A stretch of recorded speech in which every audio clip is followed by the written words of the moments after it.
Bonjour, je m'appelle Joël Tremblay et je suis votre animateur pour cette série intitulée Conviction. Notre émission est une discussion des grands thèmes de la foi chrétienne à la lumière de la parole de Dieu et du témoignage de Jésus. L'objectif de cette série est d'apporter des réponses et de donner des outils pratiques aux jeunes adultes pour les aider à établir et à maintenir leurs convictions. En ces jours de confusion, Dieu a besoin de jeunes hommes et de jeunes femmes loyaux et intègres avec une conscience fidèle qui vont se tenir debout pour défendre la justice et la vérité, même si l'univers semble s'écrouler. Tony Palmer, qui est décédé tragiquement dans un accident de la route, était un évêque anglican qui a beaucoup contribué au mouvement œcuménique. Il était souvent invité dans des conférences chrétiennes pour promouvoir l'unité au sein des diverses dénominations.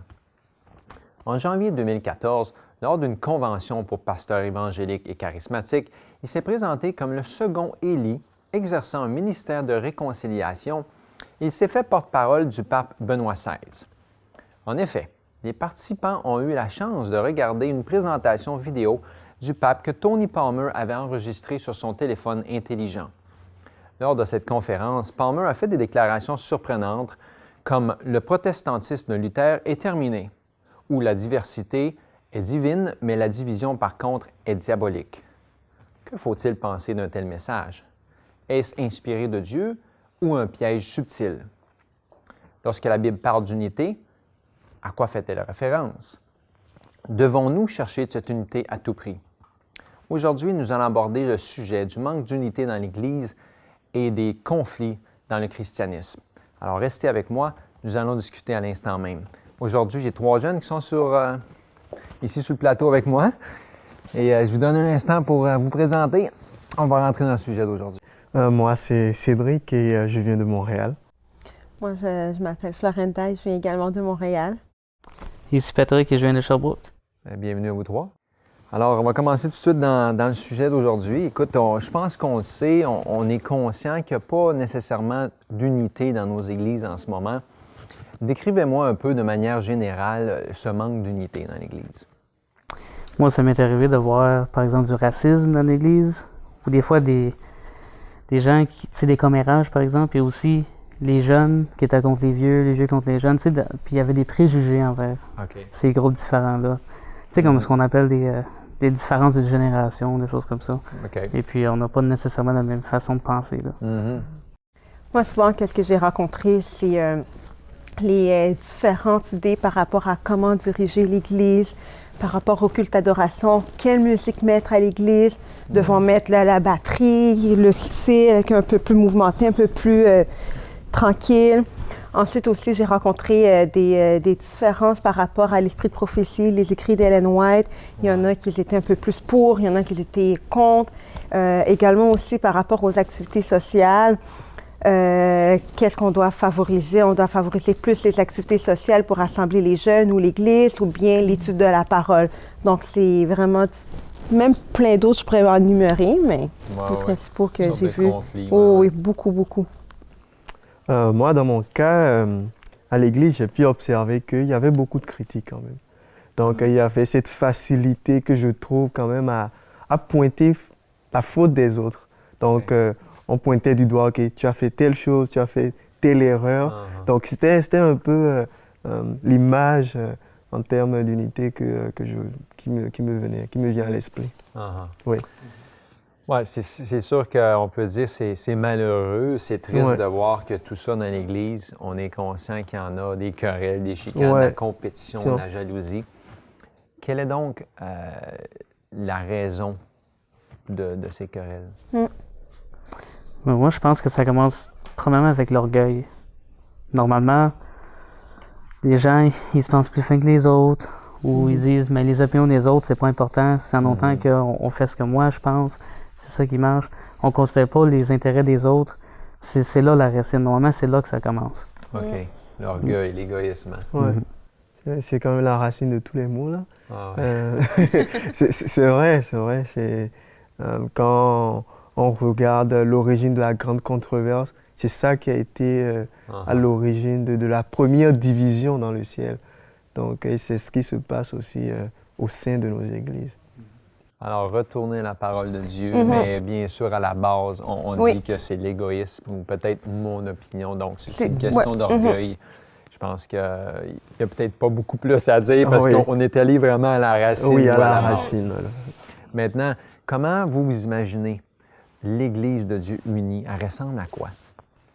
Pour moi, premier point, c'est là où les membres, là où l'Église ont vraiment ce désir profond de vouloir arriver à cette vérité-là, cette unité-là. Deuxièmement, c'est aussi une Église où est-ce qu'on prend le temps vraiment d'étudier la parole de Dieu, vraiment d'étudier, de voir quelle est la vérité à l'intérieur. Dans 1 Corinthiens, chapitre 12, on dit qu'il n'y a qu'un seul évangile, un seul esprit, qu'un seul Dieu. Donc, on doit être unis en Christ. Et le dernier point, ça serait désir vraiment, prendre le temps vraiment de prier sur les différences, sur qu'est-ce qui les sépare justement, comme qu'on peut voir avec les disciples passaient du temps en prière pour trouver cette unité-là. J'abonde dans le même sens que Floranda et Cédric, dans le sens qu'aussi c'est important de mettre de côté nos coutumes, des choses qui pourraient aller à l'encontre de la parole de Dieu. C'est la parole qui passe en premier. C'est des choses dans nos différentes cultures, dans l'Église, qui vont à l'encontre de la parole. Il faut tasser ces choses-là. Et puis, c'est important de réaliser, comme la parole nous dit, qu'on a tous des dons et des talents que Dieu nous a donnés. On doit s'en servir pour être une bénédiction, comme Cédric disait, pour notre prochain, mais aussi pour faire avancer l'œuvre de Dieu. Et on ne sera pas unis tant qu'on n'aura pas tous le même désir, c'est-à-dire de gagner des âmes pour Christ. Parce que c'est le but de l'Église. OK, alors unis dans le désir de gagner des âmes, unis dans le désir aussi de trouver cette unité, unis en Christ, dans la vérité de Christ. Et on avait un peu cette image de l'Église apostolique, effectivement. qui était cette Église avec les disciples et qui était transformée parce que les disciples, pendant le temps où Jésus était avec eux, Jésus les entendait toujours et leur discussion portait sur la compétition, la jalousie, qui va être le plus grand. Et finalement, tout ça a été oublié ou tout ça a été surmonté quand ils ont reçu Saint-Esprit. C'est devenu une Église totalement unie. On voyait cette image-là, tu sais. Ouais, j'aimerais juste qu'on lise 1 Corinthiens, chapitre 1, verset 10 là-dessus, parce qu'on parlait que c'est la parole qui doit être à la base. Fait que je pense que c'est bon de partager un verset. Certainement, vas-y, lis-nous ça.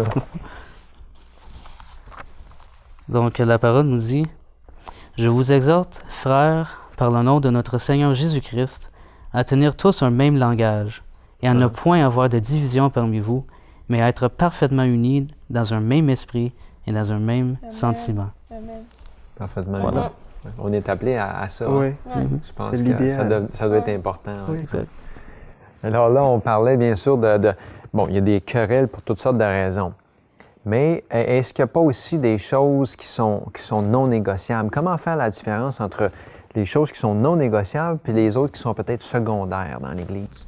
Bien, le premier principe vraiment important à prendre en considération, c'est que l'Esprit, Dieu travaille dans le cœur de tout un chacun, on s'entend. De la même manière que moi ou Cédric ou Patrick, on a été emmenés à Dieu, on a découvert certains sujets, c'est avec une différente rapidité. Il y a certains sujets que rapidement je vais capter, que Cédric ne va pas capter immédiatement. Un passage qui montre clairement qu'est-ce que j'essaie de mentionner, c'est dans Hébreux 5. Hébreux 5, au verset 13, ça mentionne « Or, quiconque est au lait n'a pas l'expérience de la parole de justice, car il est un enfant. » Au verset 14, « Mais la nourriture solide est pour les hommes faits, pour ceux dont le jugement est exercé par l'usage à discerner ce qui est bien et ce qui est mal. » Donc, on voit clairement qu'il y a différents niveaux de spiritualité. Donc, vraiment, la première étape, c'est vraiment de prendre conscience que tout le monde n'est pas rendu au même endroit en même temps. Ensuite, concernant vraiment les sujets, quoi discuter, quoi pas discuter, j'aimerais ça nous emmener à 2 Timothée, verset 3. Non, 2 Timothée 3, verset 16, qui nous dit « Toute écriture est inspirée de Dieu et utile pour enseigner, pour convaincre, pour corriger, pour instruire dans la justice, afin que l'homme de Dieu soit accompli et propre à toute bonne œuvre. » Donc, on voit que c'est vraiment toute tout ce qui est dans l'Écriture, c'est vraiment important pour notre salut. Donc, les sujets qu'on doit vraiment aborder, c'est des sujets qui vont m'aider, moi, personnellement, comment je peux atteindre cette parure de justice, comment je peux être justifiable devant Dieu. Donc, c'est vraiment des sujets qui vont nous aider à être équipés, à être des bons soldats pour le Seigneur, qui nous permet d'être justes. OK, pour devenir utile à toute bonne œuvre dans l'Église. Là. Justement. OK. C'est sûr que quand on analyse la Bible, quand on l'étudie, il y a des thèmes centraux, il y a des points non négociables. OK. Quand on parle du plan du salut, de la grande controverse, le conflit entre le bien et le mal, le plan de la rédemption, c'est des points centraux qu'on ne peut pas faire on ne peut pas faire de compromis là-dessus. On le retrouve d'ailleurs dans toutes les doctrines. Oui. On ne peut pas les enlever. C'est ça. Ouais. Et aussi, quand dans l'esprit de prophétie, Ellen White mentionne les piliers de notre foi. OK. Et elle parle du sabbat, OK. de la vérité du sabbat, du sanctuaire, de l'état des morts, de la seconde venue de Jésus-Christ et de l'esprit de prophétie. Donc ça, c'est des piliers fondamentaux qui sont inamovibles. OK. On ne peut pas faire des compromis là-dessus. OK. Donc, ça nous permet d'avoir un éventail de ces points. Alors ça, c'est les non négociables. Les C'est non- les piliers. les non- Ensuite, les autres, on pourrait dire, sont secondaires. Oui. OK. Ouais. Mais souvent, dans l'Église, on voit que des gens, ils pensent que la santé, puis la nourriture, tout ça, c'est quasiment un pilier. Là, tu sais. Ouais, Puis c'est les ça. gens, ils prennent ça au sérieux. Il y en a qui voient dans ton assiette pour voir si t'es sauvé, puis tout ça. Mais la parole est claire sur ce qui est permis et ce qui n'est pas permis. Ouais, c'est ça. Lévitique 11 nous dit les viandes qui sont impures à la consommation humaine. Et c'est un choix personnel si on mange la viande qui est permise ou si on décide d'être végétalien ou végétarien. C'est ça. On sait qu'un régime végétalien, c'est le plus bénéfique pour le corps humain, mais c'est l'affaire de toi, c'est chacun. Tu sais, si par exemple quelqu'un fait une pizza aux légumes, puis met du vrai fromage dessus, puis l'amène dans un repas en commun, Ouais. c'est pas de créer un scandale, puis de dire il y a du fromage sur la pizza, puis tout ça. Si la personne est végétalienne, puis elle veut pas en manger, il n'y a pas de problème. Mais c'est pas une question de juger son frère ou sa sœur qui l'a amené, là. OK. Fait que là, on parlait des piliers non négociables. Puis là, ici, on vient de voir des choses qui sont secondaires qui ne devraient pas nécessairement créer de la division. Puis si dans le centre d'un Christ, c'est peut-être parce qu'on manque de sagesse, ou on fait tout un plat avec un mauvais plat. C'est ça. Puis là, on a mentionné la nourriture, mais tu sais, il y en a d'autres affaires, l'habillement, le divertissement, qui sont, oui, il y a des doctrines importantes au niveau du style de vie d'un chrétien, mais qu'on peut dire qui sont probablement des choses secondaires qui s'assisent pas nécessairement à la base, mais qui sont alentours de toutes ces autres doctrines. Et je pense qu'on est conscient que ces choses-là sont importantes, mais secondaires quand même. Et c'est en son temps que l'Esprit va révéler à telle ou telle personne quand changer la diète, quand changer de style vestimentaire. Oui, c'est ça. Comme tu mentionnais tout à l'heure, il y a des bébés qui sont encore au lait, il y a des hommes plus matures qui sont à la nourriture solide, C'est ça. et puis là, il y a une croissance là-dedans. Puis là, on parle de ces choses-là. On a mentionné qu'il y a des choses qui sont non négociables. Maintenant, si c'est vrai qu'il y a des choses non négociables, comment les aborder, là? OK, ils sont non négociables, on vient de le dire. Comment les aborder dans l'Église, dans des discussions, dans des comités? Comment les aborder? Il y a un passage que j'aime bien qui se retrouve dans le livre Éducation, page 215. Je vais vous lire la citation, qui dit « Celui qui étudie la Bible doit l'approcher avec un esprit toujours disposé à apprendre. Nous ne cherchons pas dans ces pages de quoi étayer nos opinions, mais la parole de Dieu. Puis aussi, pour aller un peu plus en détail, j'aimerais ça qu'on tourne notre Bible dans Romains 14. OK. On va voir quelques principes. Donc, premièrement, dans Romains 14, au verset 1, ça dit « Faites accueil à celui qui est faible dans la foi et ne discutez pas sur les opinions. Donc, premièrement, on doit avoir l'esprit ouvert. On doit accueillir les personnes qui sont un peu plus faibles, mais dans le sens qu'ils ont moins de connaissances, je dirais ça. Deuxième point, ça dit au verset 2, « Tel croit pouvoir manger de tout, tel autre qui est faible ne mange que des légumes, que celui qui mange ne méprise point celui qui ne mange pas, et que celui qui ne mange pas ne juge point celui qui mange, car Dieu l'a accueilli. Qui es-tu, toi, qui juges un serviteur d'autrui, qui se tient debout ou s'il tombe? Donc, deuxième principe, c'est vraiment pas d'avoir l'esprit de critique, pas juger. Souvent, l'être humain, on a cette nature-là de vouloir juger, de critiquer, comme Patrick il disait, regarder le plat pour voir quel est son état de spiritualité. Mais non, la Bible nous enseigne qu'on ne doit pas juger. Ensuite, au verset 7, ça dit « En effet, nul de nous ne vit pour lui-même et nul ne meurt pour lui-même. » Donc, un autre principe, c'est qu'on doit apprendre à vivre notre christianité pour vivre pour l'autre, pour s'entraider pour l'autre. C'est pas, OK, essayer de prouver son point quand j'ai quelque chose, je dois le prouver, mais non. Qu'est-ce que je fais pour pouvoir aider mon frère dans sa marche chrétienne? Au verset 13, ça dit, nous ne jugeons donc plus les uns les autres, mais pensez plutôt à ne rien faire pour qu'il soit votre frère une pierre d'achoppement, une occasion de chute. Donc, c'est vraiment dans cette idée-là qu'on doit penser, vivre pour les autres, vivre pour aider. C'est excellent, c'est clair. On voit vraiment un esprit, comme tu dis, d'entraide, pas une compétition, pas à détruire l'autre parce qu'on le juge, il est rendu à quelque part. Ça ne veut pas dire que nous, on n'est pas ferme dans nos principes. Ça ne veut pas dire qu'il y a des choses non négociables, mais on est conscient que l'autre, là où il est, on le respecte, puis on prie pour lui. Puis... Alors, il y a toute une attitude. Alors, on aborde les choses peut-être non négociables, mais avec un esprit de souplesse, d'amour, de compréhension, de patience. Oui, beaucoup de patience. Quelle autre chose qu'on mentionne, on peut mentionner ici? C'est sûr qu'on n'est pas appelé à faire de compromis. Et la Bible doit être l'outil pour discerner le vrai d'avec le faux. Donc, ça doit être ça, notre fondation. Et on parle de savoir comment se comporter avec nos frères et sœurs. J'abonde dans le même sens que Florina. Des fois, ce qui se passe, c'est que on présente une vérité. On présente la vérité à notre frère ou à notre sœur et cette dernière, elle refuse. Cette personne refuse. Mais ça ne doit pas être un point pour lui lancer la pierre ou bien le lendemain, quand tu le vois, tu ne le salues pas. Non. C'est toujours de continuer à démontrer l'amour de cette personne, à cette personne, de continuer à vivre ces vérités pour qu'elle voie l'impact dans ta vie. Oui, mais c'est justement, je rajouterais ce qu'il disait parce que je suis tout à fait d'accord. Mais l'idée aussi, ce qui est important de réaliser aussi dans l'Église, c'est que oui, on doit être flexible, on doit être patient, aimant avec les gens. Mais en même temps, en bout de ligne, il faut s'en tenir à ce que la parole dit. Si quelqu'un n'adhère pas à cet enseignement-là, tôt ou tard, cette personne-là, on peut lui dire, mais tu es libre de partir si ça ne reflète pas les choses auxquelles tu crois. Parce qu'ici, on ne changera pas d'idée, même si tu as une opinion qui diffère. Juste pour faire, quand on regarde la vie de Jésus, c'est extraordinaire. Il était ferme sur ses principes. Il ne donnait pas un seul acte ou bien une seule possibilité pour se dévier du droit chemin. Mais quand même sur la croix, il a dit, Père, pardonne-leur car ils ne savent pas ce qu'ils font.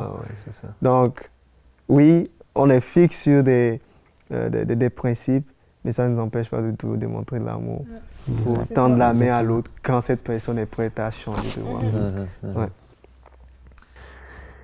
Je veux prendre un instant pour remercier nos téléspectateurs d'être avec nous, bien sûr. Peu importe si vous êtes encore au petit lait ou à la nourriture solide, on vous encourage à regarder sur notre site Internet pour voir d'autres émissions, de l'information, à nous écrire, à nous faire parvenir vos commentaires et bien sûr de rester avec nous pour le reste de cette émission.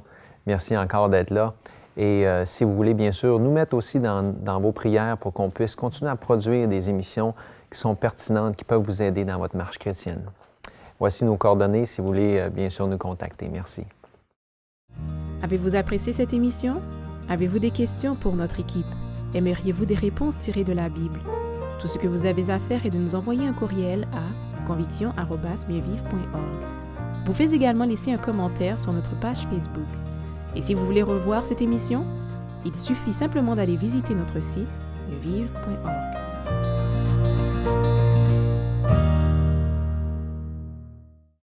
Mieux Vivre offre aux jeunes une formation pour apprendre à produire des émissions et utiliser les médias pour la gloire de Dieu.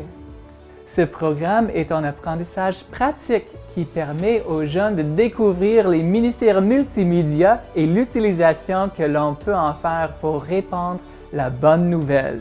Êtes-vous passionné par les médias et par la mission?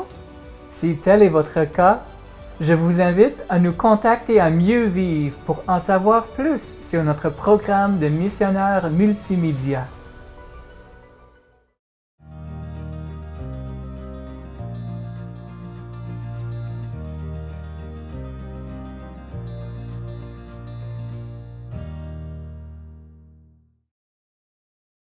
Alors, pourquoi l'unité est-elle si importante? Tu sais, que dire des efforts œcuméniques là, de réunir toutes les religions? Est-ce que c'est extrêmement important? C'est ça qu'on a recherché à tout prix, mais que dire de cette unité-là?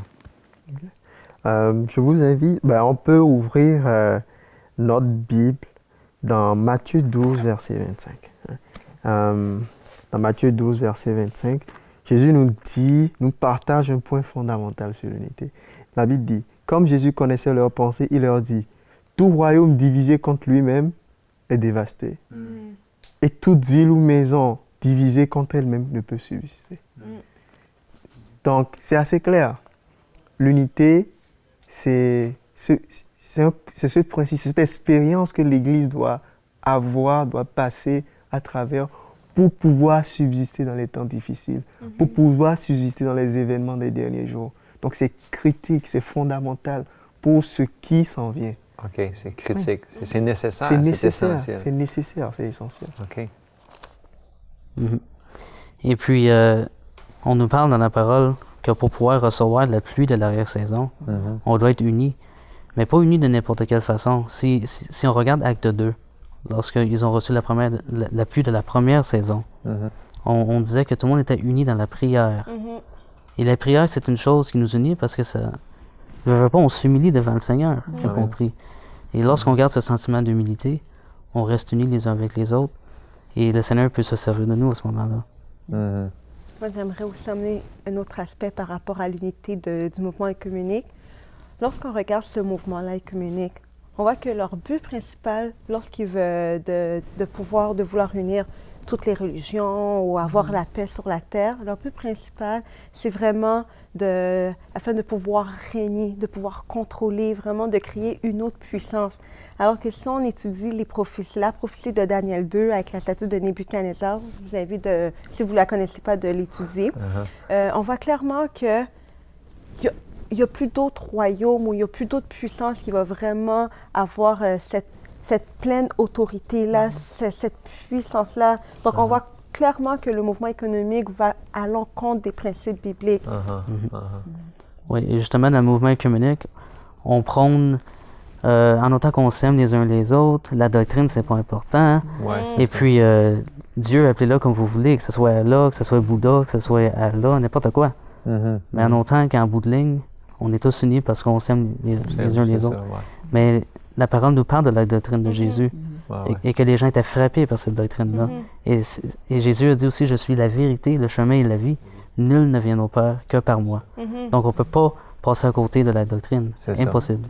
Alors, le mouvement œcuménique, en d'autres mots, c'est peut-être une bonne idée à la base, mais en fait, c'est l'objectif du malin, d'unir des gens dans des mensonges.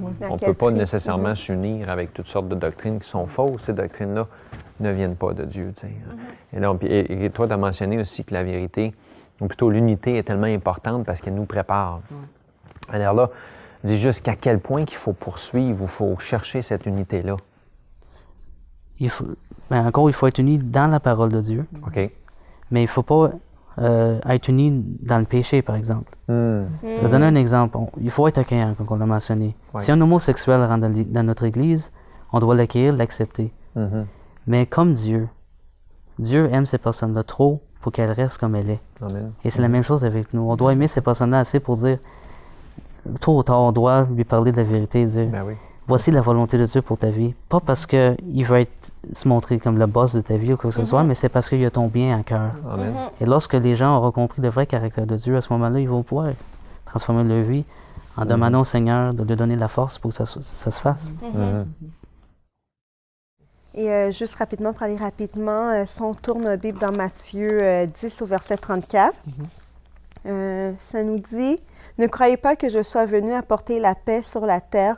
Je ne suis pas venu apporter la paix, mais l'épée. » Donc, tout ça pour dire que plus on prêchera la vérité, plus on va voir une séparation entre ceux qui veulent vraiment être unis, le reste, et avec ceux qui ne veulent pas suivre la parole de Dieu. Donc, Christ, vraiment, la parole de Dieu amène aussi une division. Et à travers aussi les temps, chaque fois qu'il y avait un down spirituellement, si je peux dire Ouais. ça comme ça. Chaque fois qu'on a commencé à proclamer la parole, il y a eu une persécution. Donc, à la fin des temps, ça va être la même chose.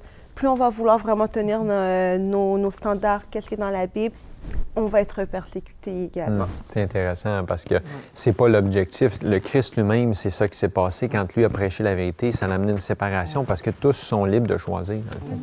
C'est ça qu'on dit. C'est pas parce qu'on veut amener la division, mais quand la vérité est proclamée, automatiquement, il y a des gens qui n'y croient pas nécessairement. Pour terminer, que faut-il faire pour devenir unis? Qu'est-ce qu'il faut faire? Dans ce processus, pour l'unité, Paul, dans le livre de Colossiens, il dit « Christ en nous, l'espérance de la gloire ».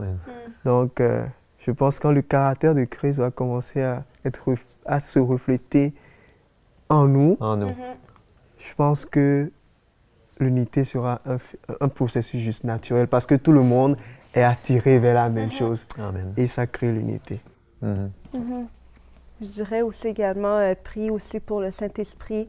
Dans Jean 16, au verset 8, ça nous dit que le Saint-Esprit nous convaincra en ce qui a trait du péché. Donc, il va vraiment ouvrir nos yeux à savoir qu'est-ce qui est vrai avec ce qui est faux. Donc, prier pour le Saint-Esprit aussi, c'est un autre point pour trouver cette unité-là.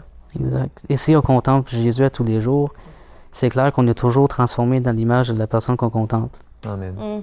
Alors, si on veut être unis, nous devons avoir les mêmes sentiments que Jésus-Christ avait. Amen. Fait que dans le fond, c'est ça. Lorsqu'on s'en va vers l'image de Christ, ça nous ramène de plus en plus proches les uns des autres.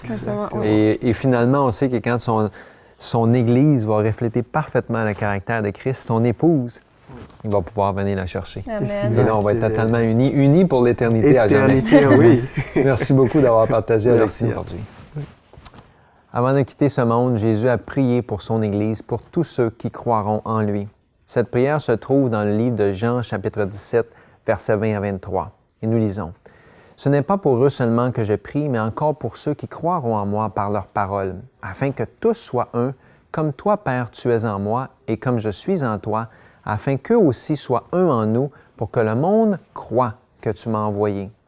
Je leur ai donné la gloire que tu m'as donnée, afin qu'ils soient un comme nous sommes un, moi en eux et toi en moi, afin qu'ils soient parfaitement un et que le monde connaisse que tu m'as envoyé et que tu les as aimés comme tu m'as aimé. » Je me réjouis de cette prière que Jésus a faite pour vous et pour moi et pour son Église, sachant que ce sera la réalité dans cette Église très bientôt. Merci Seigneur pour cette belle promesse et nous prions pour que Dieu nous accorde cette unité. Merci d'avoir été des nôtres. À la prochaine.